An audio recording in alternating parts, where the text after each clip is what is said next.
A young man applies for a job as a butler at a mansion owned by a millionaire and his wife.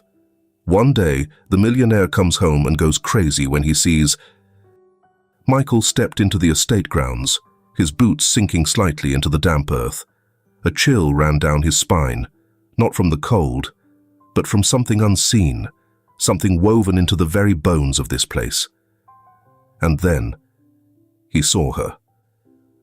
A woman sat in the midst of a wild, overgrown rose garden, surrounded by thorned branches that curled around the stone bench like grasping fingers.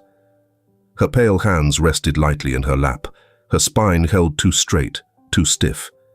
She did not turn her head at his approach, nor did she seem surprised by his presence. The wind stirred the loose strands of her dark hair, but she made no move to tuck them away. For a fleeting moment, Michael wondered if she was real, or just another ghost lingering in this place. Then she lifted her gaze. It was not an expression of curiosity, nor one of indifference, but something in between, as if she had long since abandoned the act of caring about who came and went. Her eyes, a muted shade of grey-blue, held none of the light he expected from a woman of her youth. Michael hesitated. He wasn't sure what to say, but then again, neither was she. A door creaked open behind him, breaking the silence. "Mr. Reynolds," a woman's voice, low, firm, carrying the weight of quiet authority. Michael turned to find a tall, thin woman standing in the archway of the grand estate. Donna Clara, the housekeeper.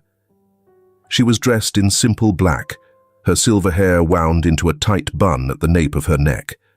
There was nothing particularly warm about her, but there was something knowing in her gaze, as if she had seen men like him come and go before, and none of them had ever lasted. "I assume no one informed you," she said, stepping forward, her sharp eyes flicking toward Cynthia. "Mrs. Knight prefers to be left alone." Michael's attention shifted back to the woman in the garden, Mrs. Knight. The name sat uncomfortably on his tongue. She did not correct Donna Clara, nor did she react in any way. Instead, she lowered her eyes back to her lap, withdrawing into herself as if she had already dismissed him from her reality. Donna Clara sighed, clasping her hands in front of her. "Come inside. Mr. Knight will want a word with you before you begin." Michael nodded, but before following, he cast one last glance at Cynthia. She did not move. She did not watch him leave. She simply remained there, a figure carved in stone, as if she had been left behind long ago. The inside of the estate was as hollow as its mistress. The ceilings stretched high, adorned with chandeliers that barely emitted warmth. The walls were lined with dark wood and heavy drapes, swallowing the light from the tall windows. Everything gleamed, polished to perfection, but the air inside felt stagnant. It was the kind of house that should have echoed with voices, with movement, with life. But instead, it felt like a place where time had been forced to stand still. Michael followed Donna Clara down the hall, their footsteps muted by the thick Persian rugs. "You'll answer directly to Mr. Knight," she said, not bothering to slow her pace. "He expects discipline, efficiency, discretion." She stopped in front of a set of heavy oak doors and turned to face him, her sharp eyes searching his face. "I'll give you one piece of advice," she said, lowering her voice slightly. "Do your job, keep your head down, and most importantly, stay out of things that don't concern you." Michael met her gaze unflinching. "I'm only here to do my job, ma'am." She studied him for a moment longer before nodding, satisfied. Then she pushed open the doors. Beyond them, the study was dimly lit, the heavy scent of cigar smoke clinging to the air. A fire crackled in the grand marble fireplace, but it did little to chase away the lingering cold. And there, standing by the window, was Joshua Knight. He did not turn immediately. He remained still, gazing out over the estate grounds, as if the land itself belonged to him in more ways than just ownership. Then, finally, he turned. Michael had seen powerful men before, but there was something different about Joshua Knight. It wasn't just the way he held himself, the tailored perfection of his suit, or the measured way he moved. It was his eyes, cold, calculated. The kind of man who never spoke more than he needed to, who never revealed more than he intended. "You must be Reynolds," Joshua said, his voice even and unreadable. Michael inclined his head. "Yes, sir." Joshua studied him, assessing, weighing. Then he gestured toward the chair across from his desk. "Sit." Michael did. Joshua sat as well, leaning back slightly, though his posture remained impossibly straight. His fingers tapped once against the surface of the desk, a slow, deliberate rhythm. "I trust you've been informed of your responsibilities." "Yes, sir." "Good." Joshua's gaze flickered toward the door for the briefest moment before settling back on Michael. "This estate is private. That means whatever happens here stays here." Michael didn't need to be told twice. Joshua Knight was a man who didn't tolerate disobedience. "I understand," Michael said simply. Joshua nodded, seemingly satisfied. Then, after a pause, he smirked, a slow, cold curve of his lips. "You'll find that some doors are better left closed." Michael held his gaze, refusing to look away. Something in his gut told him that this was not just a job. This was a warning. And yet, as he sat there, with the weight of the estate pressing down around him, with Cynthia's hollow gaze still lingering in the back of his mind, he already knew. Some doors were meant to be opened, and sooner or later, he would open them. A low murmur drifted through the corridors, a quiet symphony of hushed voices and measured footsteps, swallowed whole by the vastness of the estate. The walls, dark and polished, reflected little warmth, absorbing whatever life dared to exist within them. The chandeliers overhead burned steadily, but their light did not reach far. It clung only to the immediate surroundings, leaving the distant corners untouched, as if the shadows themselves had been instructed to remain. Michael moved through the hallways with silent steps, noting the rigid structure of the household. The air carried a sense of expectation, not of liveliness, but of control. Every movement of the staff was measured, each glance carefully placed. There was an awareness among them, a collective understanding that some things were better left unspoken.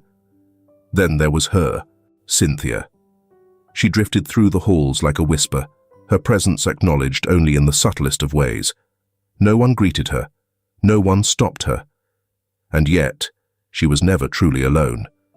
The staff did not serve her out of devotion, nor did they regard her with admiration. Instead, they watched her with something colder, something edged with quiet disdain. "Lucky woman," Michael overheard one of the maids mutter to another. "What does she have to be miserable about? She married into a fortune. She should be grateful." The words clung to the air, bitter and effortless, spoken by those who did not understand. Michael, standing at a distance, studied Cynthia's reaction, or rather, the absence of one. She did not pause, did not turn her head. It was as if she had long since stopped hearing them. She was not angry. She was not sad. She was simply nothing. Dinner was a spectacle of silence. The dining hall, large enough to seat 20, held only one occupant. Cynthia sat alone at the end of the long, desolate table, her posture perfectly straight, her fork resting between her fingers with delicate precision. A grand chandelier hung above, its golden glow failing to soften the isolation that pressed around her. Michael, standing near the entryway, watched as a server placed a dish before her. The porcelain plate barely made a sound against the polished surface of the table. Cynthia did not look up. The server left without a word, without a second glance. The meal before her was exquisite, crafted with skill, presented beautifully, but it may as well have been an empty plate. Michael observed as she lifted her fork, bringing it to her lips, but there was no pleasure, no satisfaction, not even distaste. She ate without thinking, as if each bite was merely an obligation, something that needed to be done in order to move on to the next hour, the next day. A prisoner does not complain about food when the bars of the cage are all they have ever known. It happened in the hallway. A quiet moment, an unintentional collision of two worlds. Michael turned a corner, stepping into the corridor, just as Cynthia emerged from an adjacent hallway. The distance between them disappeared in an instant, and before he could react, they nearly collided. She halted first, her body going rigid. Michael saw it then, the flicker of something fragile, something deeply ingrained. A reaction born not out of fear, but out of habit. Sorry. The word was barely more than a breath, so soft it almost dissolved into the air before reaching him. Her voice was delicate, but lacking life, lacking weight. Michael opened his mouth. He didn't even know what he was about to say, but the moment was stolen from him. A figure stepped forward from the shadows of the hallway. A guard, his expression unreadable, his presence unmistakable. Without hesitation, he reached for Cynthia's arm, not roughly, but with practiced authority. Michael had no doubt that this had happened before. Cynthia did not resist. She did not protest. She simply lowered her gaze and allowed herself to be led away, her movements graceful and practiced. Resigned. Michael remained frozen for a second too long, watching as they disappeared down the corridor. Then he exhaled, glancing at the empty space where she had stood. It was then he realized he had never seen her walk freely, not once. Every movement was either guided, dictated, or observed. She was never alone, but she had never been more isolated, a caged bird. And Michael was starting to wonder if she even remembered how to fly. A storm was coming, not one of rain or wind, but something unseen, something that had already settled into the bones of the estate. The air was thicker today, carrying an undercurrent of tension that even the walls seemed to recognize. Michael noticed the shift immediately. The staff moved with an edge of urgency, their footsteps quicker, their whispers quieter. Plates were polished to perfection, vases repositioned, curtains drawn and redrawn as if preparing for inspection. The house, though always silent, now felt on edge, like a beast sensing its master's return. Then came the first real sign. The low growl of an engine in the distance. A sleek black car pulled through the iron gates, moving with an eerie smoothness, like a predator returning to its den. The driver emerged first, stepping briskly to the side to open the door. A polished shoe touched the ground, followed by a figure dressed in precise, uncompromising elegance. Joshua Knight had returned. He did not hurry, nor did he pause to acknowledge the staff who had lined themselves up like ornaments on a shelf, heads bowed. His movements were deliberate, each step echoing across the stone pathway as he ascended toward the estate. The moment he crossed the threshold, it was as if the house itself exhaled, settling under his presence. Michael watched from a distance, unnoticed, but observant.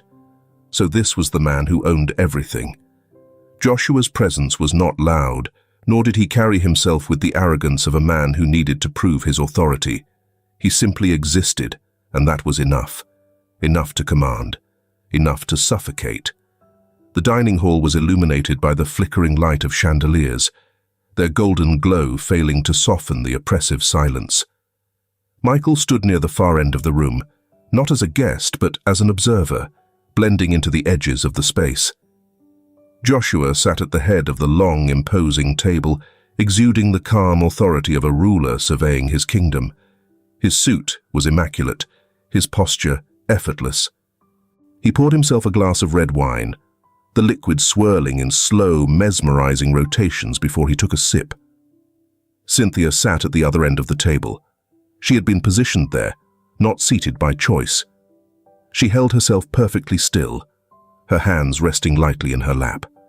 Her plate remained untouched, though the meal before her was artfully arranged, an unnecessary display of luxury. Joshua's gaze settled on her, measuring. "You've lost weight." His voice was smooth, unhurried. Not concerned, not questioning, simply stating. Cynthia said nothing. A pause. Then, with a slight tilt of his head, Joshua continued, his tone light but sharp beneath its surface. Neglecting your meals isn't particularly wise or attractive. A flicker. Just for a second, something passed through Cynthia's expression, a glimmer of something too fleeting to name. Then, it was gone. She reached for her fork, lifting a bite of food to her lips with mechanical precision. She did not taste it, did not react. She swallowed as if it were simply a task, a requirement to be fulfilled. Joshua watched her a moment longer, then smirked before returning his attention to his wine. Michael clenched his fists at his sides. This was not dinner. This was a performance, a display of control, carefully orchestrated, perfectly executed. And Cynthia was playing a role she had never agreed to. The house slept, or at least it pretended to. Michael had retreated to his quarters, but sleep did not find him.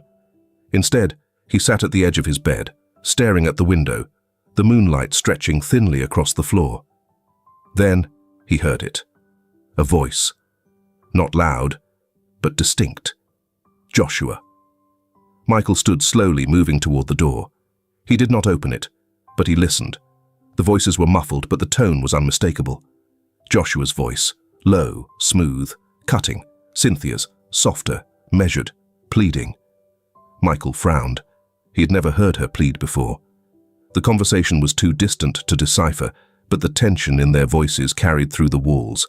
Then, silence. But it was not peace. It was the kind of silence that followed something sharp, something irreversible.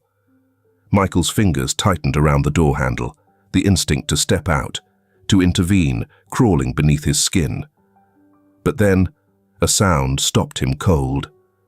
A faint rustling, the creak of shifting weight, something more intimate, more deliberate. The house remained still, and yet it was suffocating. He did not need to see to understand. The image formed unbidden in his mind. Cynthia, unmoving and silent. Cynthia, surrendering because resistance was not an option. Michael closed his eyes. There was nothing he could do, nothing but listen and hate. Hate the way her silence carried more weight than any scream. Hate the way this house swallowed everything whole, including her. Hate the way she had long since stopped fighting. The morning air was crisp, yet the house remained suffocating. It was not a suffocation of physical weight, but something more insidious. An atmosphere so heavy it pressed down on the walls, clung to the floors, and seeped into every breath. The staff moved quickly, their motions efficient but careful, as if they knew that any disturbance in the delicate balance of the estate could trigger something unseen but dangerous. The order of things was maintained through silence, through unspoken rules that no one dared break. Michael had not slept. His body was exhausted, but his mind had been too restless, playing through the events of the night before with painful clarity. He had heard too much, yet not enough to do anything about it. He had listened to Cynthia's voice, soft but pleading, and Joshua's, low and controlled, cutting through the walls like a blade through silk. He had heard the stillness that followed, the kind of silence that spoke of resignation, not peace. The house pretended nothing had happened, and Cynthia walked as if nothing had happened. The morning sun slanted through the grand windows, casting long shadows across the polished floors. Michael had been outside, overseeing a minor repair along the garden wall, when movement near the estate entrance caught his attention. His gaze shifted, drawn to the sight of Cynthia standing at the threshold, just beyond the double doors. She stood there, bathed in the pale light, her hands resting at her sides, her face turned slightly upward as if testing the air. There was something hesitant in her stance, something that did not quite belong. For a brief second, she looked untethered, caught between two worlds, the one she knew and the one that existed beyond the iron gates. Then, she stepped forward. It was not an escape, not an act of rebellion, but there was something in the way she moved that suggested she had forgotten what it felt like to leave. She took another step, slow but deliberate, her breath visibly hitching, as if she had not felt the morning air on her skin in too long. Then, just as quickly as she had moved forward, she was stopped. "Mrs. Knight." The voice was calm, not harsh, but there was no mistaking it for anything but an order. A guard stood only a few feet away, watching her with a gaze that held neither cruelty nor sympathy, only the expectation that she would turn back. And she did. Cynthia did not argue, did not protest, did not attempt another step. She merely lowered her gaze, shoulders falling ever so slightly, before she turned and stepped back into the house. As she passed the threshold, her voice, almost a whisper, carried across the distance between them. "I don't even know what fresh air smells like anymore." She was not speaking to anyone in particular. The words were not meant to be heard, but Michael heard them. Something deep within him twisted at the quiet finality of her tone, at the way she did not fight back, at the way her surrender felt not like submission, but inevitability. He exhaled slowly, his fists tightening at his sides. He did not know why this moment affected him so deeply, but he knew, without question, that it did. That night, long after the house had settled into its rehearsed stillness, Michael began searching for the truth. Not through documents or secret ledgers, not through hidden compartments or locked doors, but through the whispers that passed between servants in hushed voices, through the fragments of conversations that people did not think he was listening to. He was patient. He waited and observed, and slowly, the pieces began to form. Gerald. The name carried weight, spoken with the kind of tone that suggested people knew more than they would ever say aloud. Michael had known Cynthia had not married Joshua by choice, but now he understood the full scope of it. She had not merely been trapped. She had been sold. Her uncle had gambled away his control over the family business, had found himself drowning in debt, and had seen her as a way out. He had signed papers, sealed agreements, and handed over his own niece like a business transaction, trading blood for survival. Michael felt a slow burn of rage coil inside him. Cynthia had never stood a chance. Later that night, as Michael walked through the halls, he passed her again. It was not planned, nor was it expected, but for the briefest of moments, they were alone in the dim corridor. The house stretched silent around them. She did not speak. Neither did he. But when she turned her head slightly, her gaze lifting just enough to meet his, he knew. She knew that he knew. There was no surprise in her expression, no reaction of shock or discomfort. She did not ask how he had found out, nor did she attempt to deny it. She only looked at him, quiet and composed, as if she had been waiting for someone to understand. The moment was fleeting. Then, as if nothing had passed between them at all, she turned away and continued walking, her figure disappearing into the shadows of the corridor. Michael exhaled, his hands still clenched at his sides. He had always suspected Cynthia was a prisoner, but now he understood. She had never even been given the illusion of freedom, and the man who had locked the door behind her had once been family. The afternoon air carried the faint scent of roses, though the once pristine garden had begun surrendering to neglect. The vines stretched beyond their trimmed edges, creeping over the stone benches, their wild beauty a quiet rebellion against the estate's suffocating order. Cynthia sat among them, a book resting open in her lap. The pages fluttered slightly in the breeze, though she made no effort to hold them down. She wasn't reading, not really. Her gaze was distant, unfocused, following the sway of leaves rather than the words before her. Michael hesitated before stepping closer. "You don't strike me as someone who enjoys tragic endings." Cynthia blinked, then turned her head slightly, registering his presence. For a moment, she didn't respond. Then, with a quiet exhale, she murmured, "What makes you think that?" Michael glanced at the cover of her book, tilting his head. "Well, if you do, I can promise you, there are much better places to find tragedy than inside a book." He spread his arms slightly, motioning toward the towering house behind them. Case in point. A small, startled sound escaped her, a breath of laughter so soft it might have been imagined. But it wasn't. Encouraged, Michael smirked. "I can lend you something lighter, maybe a comedy, something absurd where no one dies and everyone miraculously finds happiness." Cynthia shook her head, amusement flickering briefly in her expression. "That sounds unrealistic." "Not as unrealistic as the rumors I hear floating around this house." His voice lowered slightly, a more serious note beneath his words. "You shouldn't listen to them, Cynthia. They don't know you." She studied him for a moment, then lowered her gaze, her fingers brushing absently over the spine of her book. "Maybe," she admitted. And then, for the first time in longer than she could remember, she smiled. The next morning was crisp, but within the estate, warmth had no place. The marble floors gleamed under the soft sunlight filtering through the tall windows. Yet the house felt as cold as ever. It was a carefully maintained illusion of perfection. A world where everything had its place, where nothing could be out of order, where even Cynthia knew her role. At the grand entrance, the staff had lined up in quiet formation, their presence an unspoken acknowledgement of the man they served. Joshua stood at the foot of the grand staircase, adjusting the cuffs of his tailored suit with practiced ease.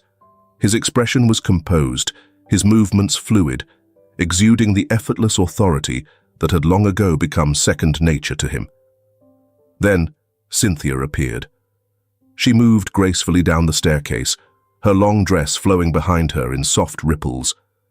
The sun hit her skin, casting a faint glow over her delicate features, yet her eyes remained dull, as if untouched by the light. Michael, standing at a distance, observed as she approached Joshua. There was no hesitation in her steps, no reluctance in the way she moved toward him.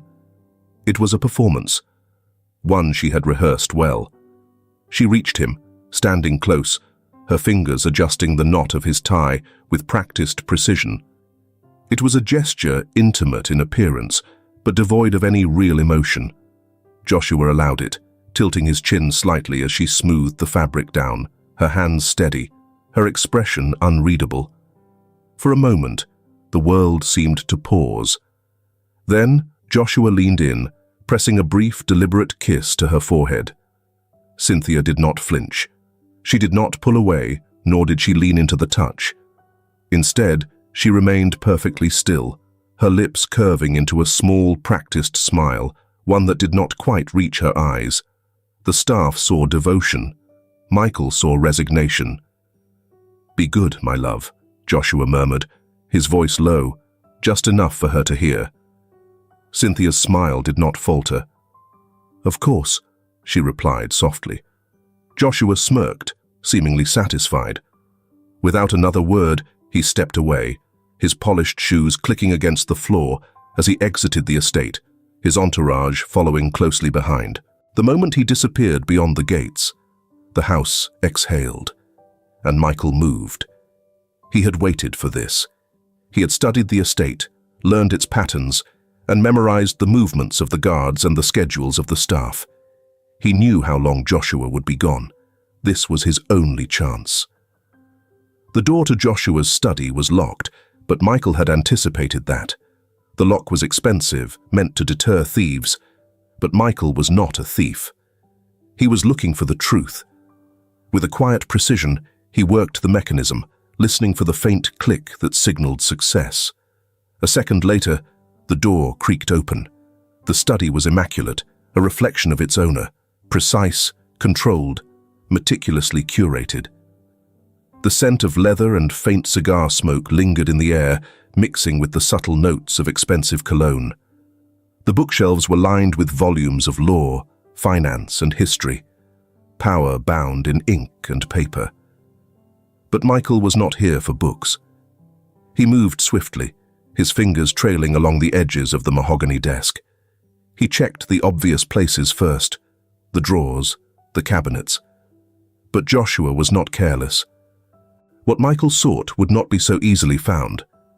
Then his gaze landed on a locked cabinet. His pulse quickened. Working quickly, he tested the lock. This one was sturdier, but nothing was impenetrable. After a few moments of careful maneuvering, there was a soft metallic click, and the cabinet door swung open. Inside, he found what he had been searching for: files, records, documents. He pulled them out, scanning the pages, his breath slowing as realization settled deep within him. The first document detailed Joshua's acquisition of George Jordan's company. It had not been a simple buyout, not an unfortunate business deal gone wrong. It had been deliberate, calculated, the methodical dismantling of a family's legacy. His eyes moved to the next set of papers: medical reports, Brittany's illness, Cynthia's mother, the rapid decline, the suddenness of it all. Michael's jaw clenched as he read further. The symptoms, the inconsistencies. It had not been natural. Joshua had done this. Michael inhaled sharply, his hands tightening around the fragile paper. Then he found the final piece: a thick dossier filled with detailed records, investigations into the Jordan family, tracking their every movement, their financial struggles, their vulnerabilities. And Cynthia. Joshua had known everything. From the moment George Jordan had taken something from him, Joshua had begun planning. He had waited, watched, and manipulated, and when the time was right, he had taken everything, including Cynthia. Michael's breath was slow, controlled, but his pulse roared in his ears. This had never been about business. This had been revenge. Please leave a comment, Hoa, if you are listening to this and are interested in this story. Michael found her in the library, seated in the high-backed chair by the window. The late afternoon light streamed in behind her, casting a soft halo over her silhouette, but it did nothing to warm the cold stillness in her posture. The book in her lap lay open, though her fingers barely touched the pages. She was waiting. She knew he had something to say. Michael stepped forward, the weight of the document still fresh in his mind, his grip tightening at the memory of what he had read. He didn't know how to begin. How could he? How did one tell another person that their life had never been their own, that every choice they thought they had made had been carefully manipulated by someone else? Finally, he exhaled. "I need to tell you something," he said, his voice quieter than he had intended. Cynthia turned her head slightly, the barest acknowledgement, but her gaze remained fixed on the world beyond the glass. Michael hesitated only a second longer before he spoke. "It wasn't fate. It wasn't bad luck. The collapse of your family's company, your mother's death, your marriage, none of it was an accident." At first, she did not react. Her breathing remained even, her expression unreadable. Michael studied her carefully, searching for a flicker of recognition, for some sign that she had understood. Then, slowly, she turned to face him. "You're wrong," she said, her voice steady. "That's impossible." Michael expected the denial, but it still cut through him. "Cynthia?" "No." She shook her head, more forceful this time. "Joshua had nothing to do with my mother's death." Michael took a step closer, his tone firm but measured. "There are medical reports, the symptoms, the timeline. It was too sudden. It wasn't a natural illness. It was poison." She flinched. It was small, almost imperceptible, but it was there. Michael pressed on. "And your father's company. Joshua didn't just buy it. He destroyed it piece by piece. He made sure it would never recover." She shook her head again, but there was something different this time. The denial was not for him.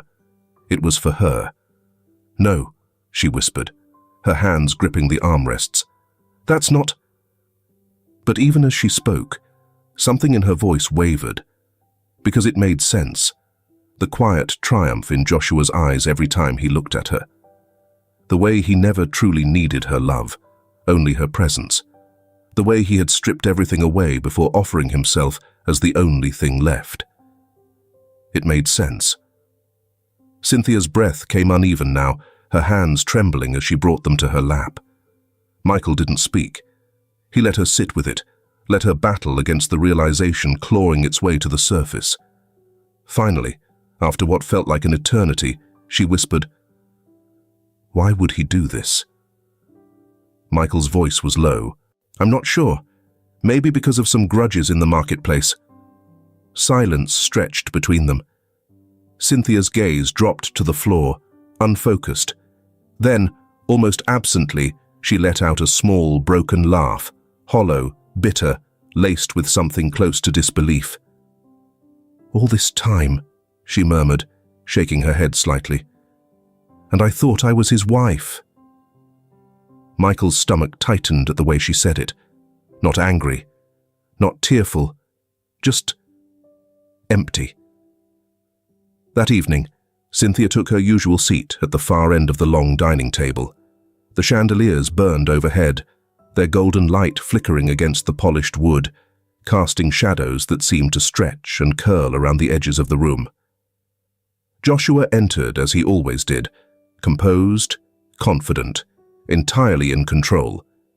His suit was immaculate, his hair neatly styled, his very presence commanding the attention of the room. The staff moved seamlessly around them, placing dishes before them with quiet efficiency. The sound of silverware against porcelain filled the silence, the occasional flicker of candlelight dancing across the fine crystal glasses. Cynthia picked up her fork, her movement steady and controlled. She ate. She nodded at the right moments. She played her part. But for the first time, she was looking at him differently, not as her husband, not as her captor, but as a man who had spent his entire life consumed by calculus. She watched the way he moved, the way he glanced at her in subtle expectation, waiting for her to fall into the rhythm he had set. She watched the way he reached for his wine, the way his fingers tapped lightly against the stem of the glass. A habit, a calculation, a man always measuring control. And for the first time, she saw it. The cracks, the way he needed her to be obedient, the way he needed her to be his, the way he needed to win. Cynthia lowered her fork, resting it neatly against her plate. Joshua noticed immediately. His sharp gaze lifted, flicking toward her with quiet precision. "You've hardly eaten," he remarked, his voice smooth, laced with that quiet authority he wielded so easily. Cynthia tilted her head slightly, watching him. "I suppose I'm just not very hungry," she said. Joshua's eyes narrowed, just a fraction. "You should eat." A command, softened into a suggestion. She lifted her glass of water, taking a slow sip before setting it back down with delicate precision.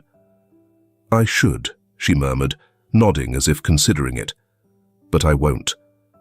For the first time in years, she did not break eye contact first. Joshua's grip on his wine glass tightened ever so slightly, but he did not speak. The staff continued their quiet work, unaware of the silent shift in the air. Cynthia sat back in her chair, her hands resting lightly in her lap. For the first time since stepping into this house, she did not feel like a caged bird. Joshua had stolen everything from her, but he would never take her again. Not in the way he wanted, not in the way he needed, and in that moment, for the first time in her life, she had power. The morning carried an unusual stillness, though the estate remained as immaculate as ever. The staff moved with quiet precision, their presence no more disruptive than shadows against the gleaming marble floors. Yet beneath the polished perfection, something had changed. A shift, subtle but undeniable. Cynthia felt it within herself before anyone else did. She sat in front of her vanity, staring at her own reflection with an unfamiliar sense of detachment. The woman in the mirror was elegant, poised, and composed, but she was not passive. Not today. For so long, she had let herself be shaped by her surroundings, molded into whatever Joshua needed her to be. But that night at the dinner table, when she had refused to lower her gaze, something inside her had cracked open. Now, she wasn't sure she could close it again. Joshua sat across from her at breakfast, reading the newspaper in his usual unhurried manner. He had always exuded control, always carried himself as if the world bent to his will. Cynthia had once mistaken it for strength. Now, she recognized it for what it truly was, fragility wrapped in arrogance. "You're awfully quiet this morning," Joshua remarked without looking up. Cynthia reached for her tea, stirring it with delicate ease. "Am I?" His brow lifted slightly, a flicker of curiosity passing over his features before he returned to his paper. "Usually you respond when I speak to you." She brought the cup to her lips, taking a slow sip. "Do I?" There it was, the first ripple. Joshua's fingers stilled against the pages for just a moment before he turned another. A calculated pause. He was assessing her the way he always did, but she had given him nothing to read. She had always played his game. But now, she had rewritten the rules. The first sign that something had changed was how the staff reacted. Cynthia had never been particularly demanding, never raised her voice, never needed to. But that morning, when a housemaid spilled tea onto a silk table runner and stammered an apology, Cynthia did not offer the usual quiet, dismissive nod. She looked at the girl, her expression impassive. "This isn't acceptable," she said simply. The maid's face paled. Certainly, ma'am. I'll bring another set," Cynthia interrupted, her tone cool but decisive. "And be more careful next time." Michael, who had been standing near the doorway, barely concealed his surprise. Cynthia had been polite before, obedient, passive. But now, she was none of those things. Later, when one of the senior servants mishandled a shipment for the kitchen, Cynthia handled it herself, issuing firm, precise instructions on how it should be managed. The staff obeyed without hesitation. Michael found her afterward, leaning against the terrace railing, watching the estate grounds in contemplative silence. "I didn't expect that," he admitted. She turned her head slightly. "What?" He gestured vaguely toward the house. "You, taking charge like that." Cynthia tilted her chin slightly, something unreadable in her gaze. "Why? Because I've been silent for so long?" Michael hesitated. "Because you never seemed to care." A small, humorless smile ghosted her lips. "That's where you're wrong, Michael. I care about everything." She looked back toward the estate, her eyes distant. "I grew up in a family that built empires. Do you think I watched my father rise without learning anything?" Michael exhaled, leaning against the railing beside her. "So this," he said carefully, "is who you really are." She didn't answer right away. But then, with quiet certainty, she murmured, "This is who I was meant to be." It didn't take long for Joshua to realize the shift. At first, it was the small things, the way Cynthia didn't flinch under his scrutiny, the way she carried herself with something that resembled confidence rather than compliance. Then, it was the way she no longer smiled for the sake of smiling. She did not cower when he spoke. She did not avert her gaze when he studied her. She was becoming someone he had not accounted for. "What's gotten into you?" he finally asked one evening, his voice deceptively light. Cynthia lifted her wine glass, swirling the liquid slowly before taking a sip. When she lowered it, she met his gaze directly. "Nothing at all," she said smoothly. "I suppose I'm just remembering who I am." Joshua's expression remained unreadable, but his grip on his glass tightened, just enough for her to notice. She did not look away, and that was how she knew she had won this round. The night was thick with silence. Outside, the trees swayed in the cold wind, their shadows stretching long across the marble floors.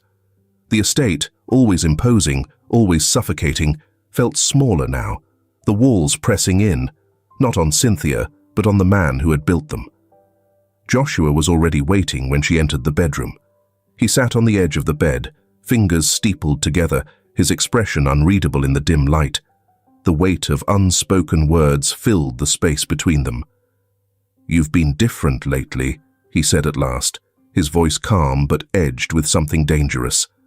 His gaze lifted, sharp as a blade. "I assume you've figured it out." Cynthia held his stare, steady, unflinching. She would not cower tonight. She took a slow step forward. "Tell me everything." Joshua exhaled, the ghost of a smile pulling at his lips. "You already know, don't you? Otherwise you wouldn't be here asking." She didn't respond. He leaned back slightly, rolling his shoulders as if he were settling into something inevitable. "You want the truth?" he mused, his voice quiet, contemplative. "Fine. I'll give it to you." He stood, stepping toward the window, hands slipping into his pockets as he gazed out over his empire. When he spoke again, his tone was almost conversational, but Cynthia felt the weight of every word sink into her bones. "Your mother," he began, "was taking medication for her diabetes, wasn't she?" Cynthia's stomach twisted. "Yes," Joshua hummed. "Do you know what happens when you introduce high doses of corticosteroids into a system already compromised by insulin resistance?" The air inside the room turned cold. Her fingers curled at her sides. "You poisoned her." Joshua turned his head slightly, his lips twitching into something not quite a smile. "I accelerated the inevitable," he corrected. "She would have suffered for years. I merely shortened the process." Cynthia felt bile rise in her throat, but she swallowed it down. She wouldn't give him the satisfaction of breaking. Her voice was hollow. "And Gerald?" Joshua sighed, as if discussing something tiresome. "Gerald was easy. He was desperate. He had debts, an addiction, and no real power of his own. I dangled salvation in front of him, and he did exactly what I needed him to do." He chuckled, shaking his head. "He never even hesitated, Cynthia. Not once." Her nails dug into her palms, the betrayal running deeper than she had prepared for. Joshua turned to her then, studying her face as if waiting for her to fall apart. But she didn't. She forced herself to meet his gaze, her voice quiet, but cutting. "Did you ever love me?" The question hung between them, suspended in the heavy stillness of the room. Joshua's expression didn't change. Then, slowly, he laughed, low, bitter, empty. "Love," he echoed, shaking his head. "Love is a luxury I lost when your father destroyed me." Cynthia inhaled sharply. "Destroyed you?" Joshua's eyes darkened, something dangerous flickering beneath the surface. "My mother," he murmured. "Do you remember how she died?" Cynthia hesitated. Joshua took a step forward, his voice lowering. "She died in a hospital bed, Cynthia. Alone. Because George Jordan crushed my father's company, left us drowning in debts, and my mother—" He exhaled sharply, shaking his head. "She never recovered from that loss." Cynthia swallowed. "So this was revenge?" Joshua smiled, slow and sharp. "Of course." The realization sank deep into her bones, chilling her from the inside out. She had always known there was no love in their marriage. She had accepted that long ago. But now, she understood. It had never been about her. It had never been about their vows, their life together, or the control he had over her. She had never been his wife.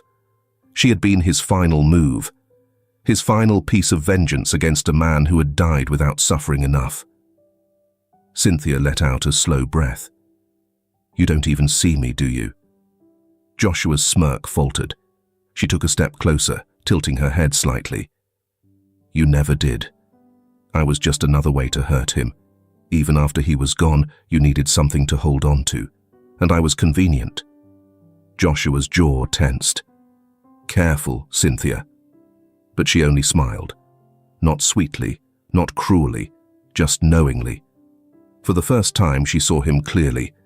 Not the man who had once held complete control over her, not the powerful, unshakable Joshua Knight, but a man who had spent his entire life consumed by something he could never let go of.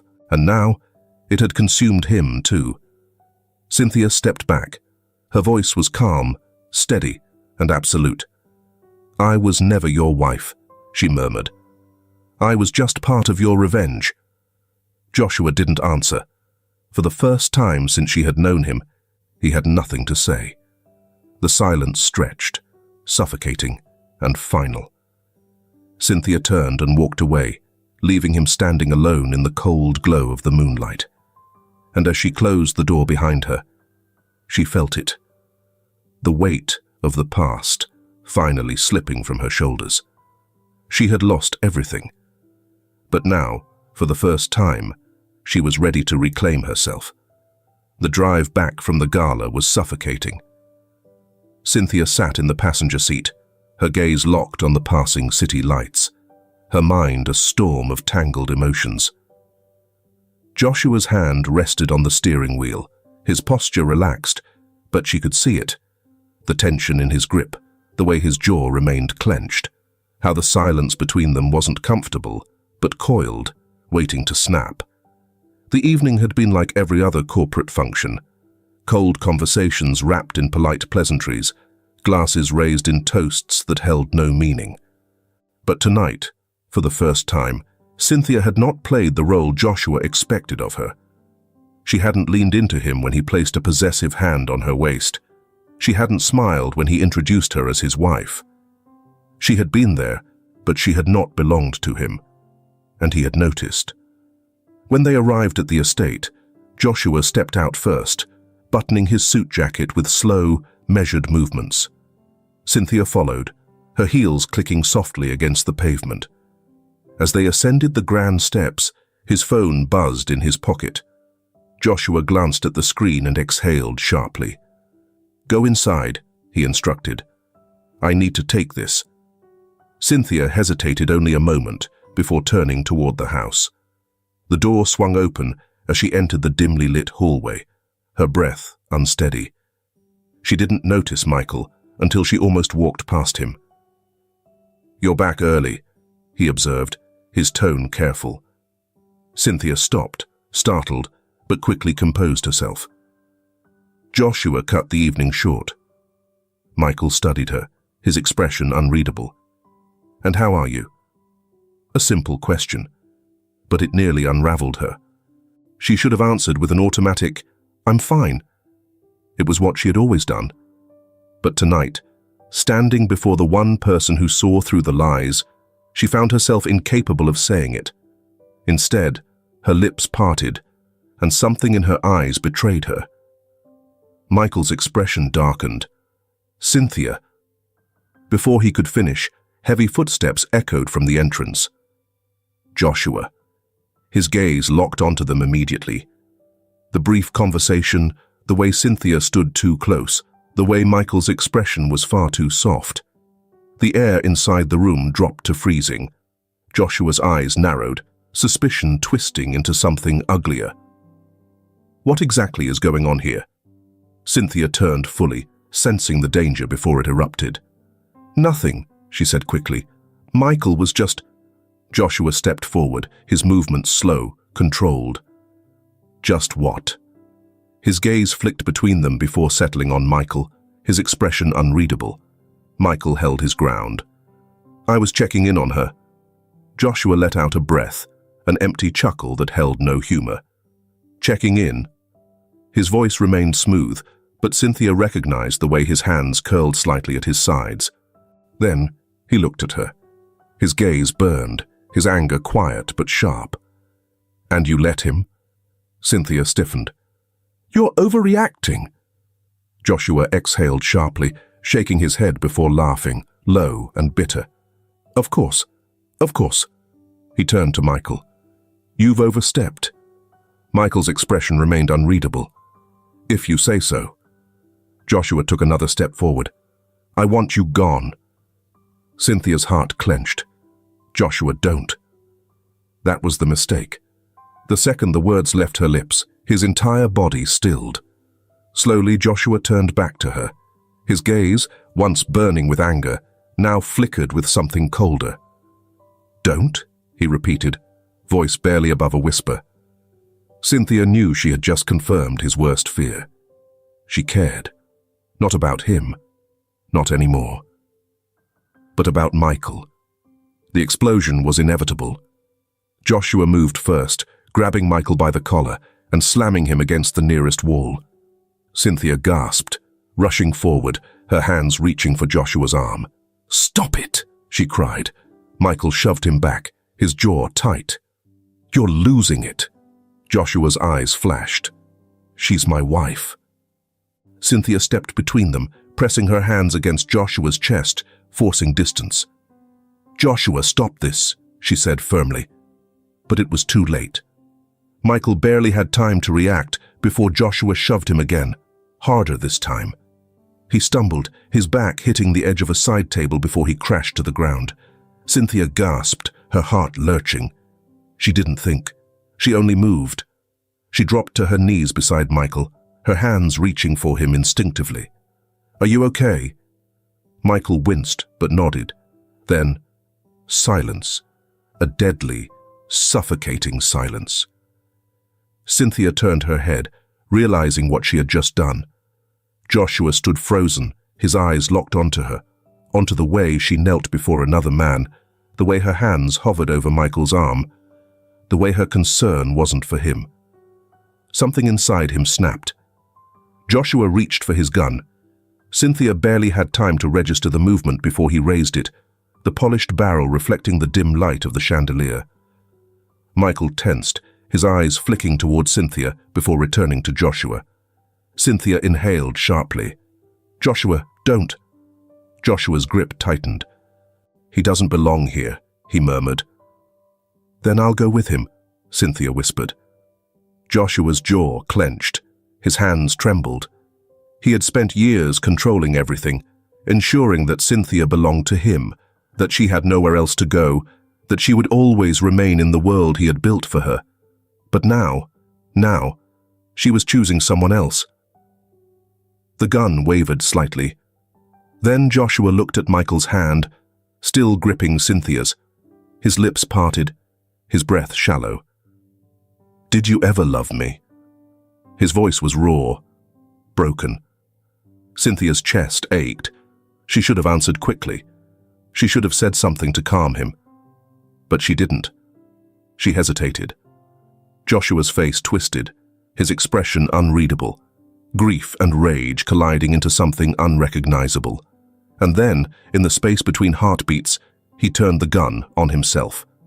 Cynthia's eyes widened. "Joshua, no!" The shot rang through the estate, deafening. Cynthia's scream followed. She scrambled toward him as his body collapsed, her hands trembling as she reached for his face. "No, no, no," she whispered, her voice cracking. But it was too late. The blood spread across the floor, dark and merciless. Joshua Knight, the man who had taken everything from her, the man who had built his life on vengeance, the man who had caged her for 5 years, was gone. His hand twitched slightly before falling still. Cynthia's breath came in broken gasps. Michael pulled her away, but she couldn't move. Joshua's breakdown is gradual, not sudden. His anger builds from suspicion to jealousy, then to despair. Joshua had no family left, and Cynthia was the only thing left, but she was gone too. In that moment, money and hatred, fame and love all faded away. Cynthia's hesitation seals his fate. If she had answered quickly, maybe he wouldn't have pulled the trigger. But she didn't. The tragedy is layered. Joshua spent his whole life believing Cynthia was part of his revenge, but in the end, he realized too late that he had loved her. Cynthia's scream is not just horror, but heartbreak. She didn't love him, but she never wanted this. She couldn't breathe. She couldn't understand. Because in his final moment, Joshua had not looked at her with anger. He had looked at her with something far worse. Love. And for the first time, she believed it. The estate was silent, not the kind of silence that came with peace, but the kind that settled like dust after destruction, the silence of something broken, something that could never be put back together. Joshua Knight was dead. The funeral had been cold. Despite the wealth, despite the power he had wielded for so long, there were few mourners. Associates came out of obligation, shaking hands and offering empty words. Business partners whispered among themselves, discussing what would happen to his empire rather than who he had been. Cynthia stood beside the casket, staring down at the polished wood, but she felt nothing. She should have cried, but she couldn't. She had spent 5 years trapped in Joshua's world. He had been her captor, her tormentor, the architect of her suffering, but he had also been the only constant in her life. And now, he was gone by his own hand. The moment replayed in her mind over and over, the way his expression had shifted from rage to devastation, how his grip on the gun had tightened, how his voice had cracked when he asked her that final question. "Did you ever love me?" She hadn't answered, and now she never could. The first night after the funeral, Cynthia sat alone at the dining table. The long, polished wood stretched before her, set perfectly with silverware and untouched dishes. Across from her, Joshua's seat remained empty. For years, she had sat there, enduring his presence, his cold observations, his unspoken dominance over every breath she took. She had hated those dinners. Now, she sat alone, and yet the weight had not lifted. She reached for the wine glass beside her plate, fingers trembling as she brought it to her lips. The wine tasted bitter, metallic. She set the glass down. The estate felt different now, no longer a prison but a mausoleum. She walked its halls, past the rooms she had spent years trapped in, past the study where Michael had uncovered the truth, past the grand staircase where she had once stood as Joshua placed a ring on her finger. Everything had changed, and yet nothing had. She had won. She was free. But then why did it feel like she had lost? Michael lingered for a while. He had been the only one who stayed after the funeral, ensuring Cynthia was eating, checking in on her, watching her in that quiet way he always did, as if waiting for her to break. One evening, she found him standing on the back terrace, staring out over the vast estate grounds. "You should go," Cynthia said, her voice even. Michael turned his head slightly, his gaze studying her for a long moment before he finally spoke. "This place will destroy you if you stay." Cynthia exhaled. "I know. But where else did she belong?" This was all she had left. Michael took a step closer. "Then leave." Cynthia glanced at him, searching his face for something, an answer, a reason, a direction. But he offered nothing. This was her choice to make. She turned back to the estate, her eyes tracing its towering walls, its grand windows, the life she had been forced into, the life that no longer belonged to her. She had spent years surviving Joshua Knight. Now it was time to live, somewhere else. The estate was no longer a prison, but it wasn't a home either. Cynthia sat on the edge of the grand staircase, staring at the packed suitcases lining the marble floor. The air smelled of old wood and forgotten memories. It was strange. For years she had dreamed of leaving, of escaping these walls. Now, with the power to walk away, she hesitated. She had inherited everything: Joshua's wealth, his businesses, his empire. Yet it felt like nothing. Michael had packed lightly. A single duffel bag sat by the door, a stark contrast to the enormity of the house he was leaving behind. He had stayed longer than he should have, long enough to see Cynthia in the aftermath, long enough to make sure she wouldn't completely fall apart. But now, it was time. Cynthia stood in the doorway as he finished securing the bag over his shoulder. For the first time since Joshua's death, she truly studied Michael, the man who had been the only real kindness she had known in years. And yet, she couldn't ask him to stay. Michael turned, glancing at her with quiet hesitation. "Will I ever see you again?" Cynthia's throat tightened. She should lie. She should say yes, offer some kind of comfort. Instead, she told the truth. "I hope not," she said, her voice steady. Michael's expression flickered. Not with pain, not with anger, just understanding. She exhaled, looking past him, past the gates, past the future neither of them could see. "Move on," she murmured. "I want to spend my life making amends. Here." Michael studied her, his jaw tightening before he nodded once. "Then I hope you find peace, Cynthia." A pause. Then, without another word, he turned and walked away. Cynthia didn't follow him. She didn't call out his name. She only stood there, watching his figure disappear beyond the iron gates, swallowed by the setting sun. Golds and crimsons painted the sky, casting the estate in a warm glow. It was beautiful. It was suffocating. She had never truly been Joshua's wife. But in the end, had she ever truly been Michael's either? Cynthia wandered the halls that night, past rooms filled with ghosts of the past. The chandeliers burned softly, casting flickering shadows across the walls.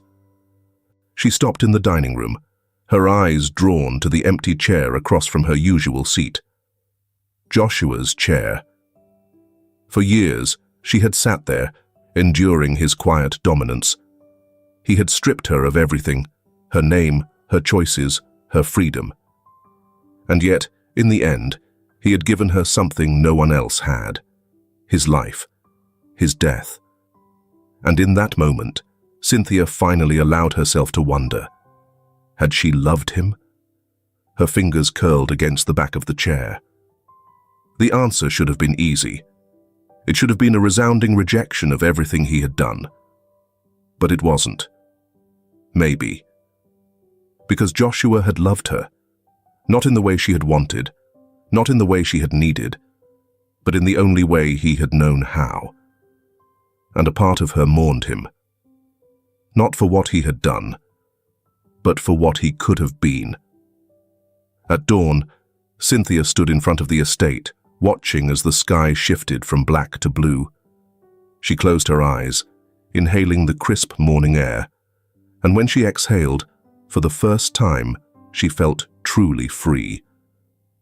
She turned toward the house. The empire Joshua had left behind was hers now, and she would not run from it. She had been a victim. She had been a prisoner. But now she would be something else. She would be its master. And for the first time in her life, she would decide what came next. If this film touches your heart, leave your mark with a like, and don't forget to subscribe to our channel to explore more meaningful stories with us. And if you enjoyed this story, please share it with your friends on WhatsApp. And now, share your feelings with us and tell us your own stories. Every word you share is a building block that helps create our strong and enduring community. Together, we'll create a warm space where everyone can share and connect. Finally, don't miss the incredible stories coming your way soon. We're always here to bring you the best selections, full of deep values, yet entertaining. See you there.